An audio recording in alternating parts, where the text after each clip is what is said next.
ഇന്നത്തെ യാത്ര കേരളത്തിലെ ഏറ്റവും വലിയ പകൽ വെടിക്കെട്ടായ പാലക്കാട് ജില്ലയിലെ കാവശ്ശേരി പകൽ വെടിക്കെട്ട് കാണാനാണ്. തൃശൂർ പാലക്കാട് ഹൈവേയിൽ ആലത്തൂർ എത്തുന്നതിനു മുൻപ് ഇടത്തോട്ടെ ഏകദേശം 5 കിലോമീറ്ററോളം ഉള്ളിലേക്ക് പോയാൽ കാവശ്ശേരി എത്താം. കറക്റ്റ് ലൊക്കേഷൻ ഡിസ്ക്രിപ്ഷനിൽ കാണാം. 11 മണിയോടുകൂടെ തന്നെ റോഡിൽ നല്ല തിരക്കായി തുടങ്ങി.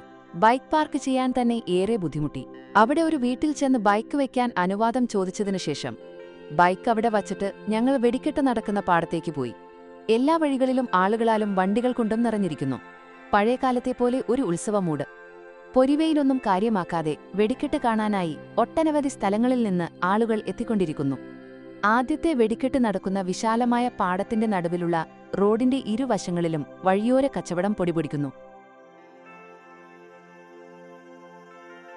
ഇനി വെടിക്കെട്ട് തുടങ്ങാനുള്ള കാത്തിരിപ്പാണ്. പൂരം വോളണ്ടിയർമാരും പോലീസും ചേർന്ന് എല്ലാം ഭംഗിയായി നിയന്ത്രിക്കുന്നത് കാണാം. ഏപ്രിൽ മാസത്തെ കഠിനമായ ചൂടൊന്നും പാലക്കാട്ടുകാരുടെ ആഘോഷങ്ങളെ ഒരു തരത്തിലും ബാധിക്കുന്നില്ല എന്ന് ഇവിടെ എത്തിച്ചേർന്നിട്ടുള്ള ജനസാഗരത്തിൽ നിന്ന് വ്യക്തം. സ്നേഹത്താൽ ആവേശത്താൽ നിറഞ്ഞ ഒരു ഉത്സവം. ആളുകളുടെ മുഖത്ത് കാണുന്ന ആ സന്തോഷം പറയാനില്ല. കഴനി, വാവുള്ള്യാപുരം പിന്നെ കാവശ്ശേരി, അങ്ങനെ 3 ദേശങ്ങളുടെ വെടിക്കെട്ടാണ് നടക്കുന്നത്. വാവുള്ള്യാപുരം ദേശം വെടിക്കെട്ടിൽ തുടങ്ങിയ ശേഷം കഴനി ദേശം വെടിക്കെട്ട്, അതും കഴിഞ്ഞ് കാവശ്ശേരി ദേശം വെടിക്കെട്ടിൽ അവസാനിക്കുന്നു.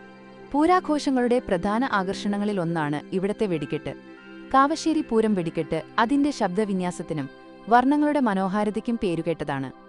കാതിന് ഇൻപം പകരുന്ന ഒരു അവിസ്മരണീയ അനുഭവം.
വാവുള്ള്യാപുരം ദേശം വെടിക്കെട്ടിന് ശേഷം ആളുകൾ കൂട്ടത്തോടെ കഴനിദേശം വെടിക്കെട്ട് നടക്കുന്ന പാടത്തേക്ക് നീങ്ങിത്തുടങ്ങി.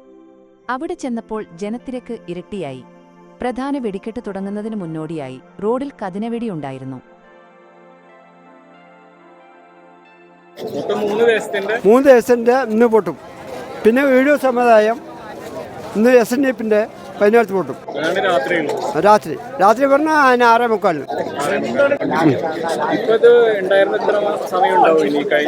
ഇത് 10 മിനിറ്റ് കൊണ്ട് പൊട്ടും. അടുത്ത 2:45. അത് ഒരു 15 മിനിറ്റ്. എല്ലാ വർഷത്തിനെക്കാട്ടിയും കൂടുതലാണ് ഇപ്പം ഈ പ്രാവശ്യം. അല്ല, ഞങ്ങളുടെ പാടൂര് വേലയുണ്ടായിരുന്നു. പാടൂര് ആ വേല ഉഷാറായി. അതുകൊണ്ട് എല്ലാവരും ആയി. തരൂർ വില മാത്രം മോശമായി. ബാക്കി ഏതും ഒക്കെ ഉഷാറായി.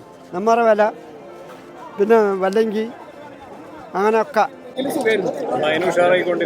അതെ, തരൂർ വില മാത്രം ഇത്തിരി മഴയായി. അതുകൊണ്ടാണ്, അല്ല പറഞ്ഞല്ല. കതിനയ്ക്ക് ശേഷം പാടത്ത് കഴനിദേശം വെടിക്കെട്ട് തുടങ്ങി. കാണികൾക്കു നയനവിസ്മയം തീർത്തുകൊണ്ട് കഴനിദേശം വെടിക്കെട്ട്.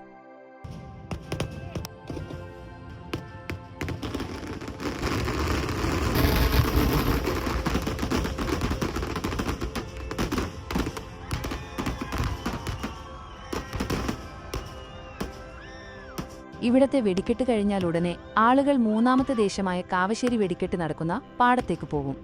അങ്ങോട്ട് പോവുക എന്നത് കുറച്ച് ബുദ്ധിമുട്ടുള്ള കാര്യമാണ്. കാവശ്ശേരി വെടിക്കെട്ടിന് 3 ദേശത്തെയും ജനങ്ങൾ എത്തിച്ചേരും. കാണികളുടെ എണ്ണം 3 ഇരട്ടിയാവും. തിരിച്ചു പോയിട്ട് കുറച്ച് ആവശ്യങ്ങളുള്ളതിനാൽ ഞങ്ങൾ അങ്ങോട്ടേക്ക് പോയില്ല. എന്നാലും തിരിച്ചു പോകുന്ന വഴി ദൂരെ നിന്ന് കാവശ്ശേരി വെടിക്കെട്ട് കണ്ടു.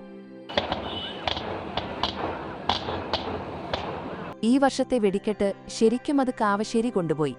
ഇതുവരെ കാണാത്ത ഗംഭീര പകൽ വെടിക്കെട്ട് കണ്ടതിന്റെ ആവേശം, അത് ഞങ്ങൾക്ക് പറഞ്ഞറിയിക്കാനാകാത്ത ഒരനുഭവമായിരുന്നു. പാലക്കാട്ടുകാർക്ക് പൂരവും വെടിക്കെട്ടും എന്നും ഏറെ പ്രിയപ്പെട്ടവയാണ്. അതുപോലെ തന്നെ പാലക്കാടുകാരുടെ മനസ്സിന്റെ വിശാലതയും.